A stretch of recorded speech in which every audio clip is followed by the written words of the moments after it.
أعوذ بالله من الشيطان الرجيم. بسم الله الرحمن الرحيم. والفجر وليال عشر والشفع والوتر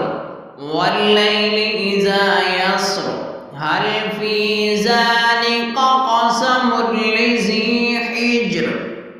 ألم تر كيف فعل ربك بعاد إرم ذات العماد التي لم يخلق مثلها في البلاد وثمود الذين جابوا الصخر بالواد وفرعون ذي الأوتاد الذين طغوا في البلاد فأكثروا فيها الفساد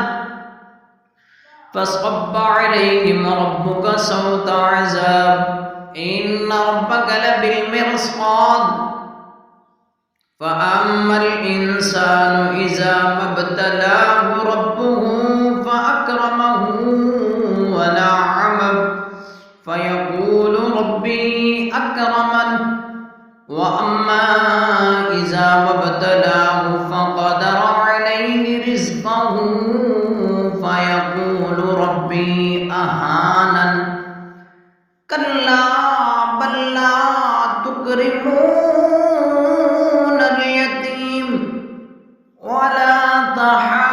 تحاضون على طعام المسكين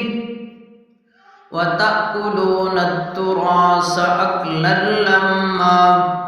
وتحبون المال حبا جما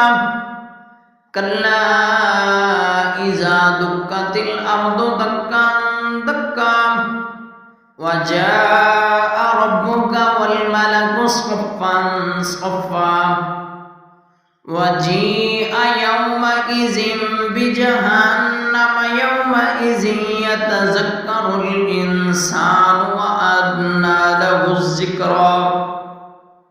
يقول يا ليتني قدمت لحياتي فيومئذ لا يعذب عذابه أحد ولا يوثق وثاقه أحد يا أيتها النفس المطمئنة ارجعي إلى ربك راضية مرضية فادخلي في عبادي وادخلي جنتي صدق الله العظيم.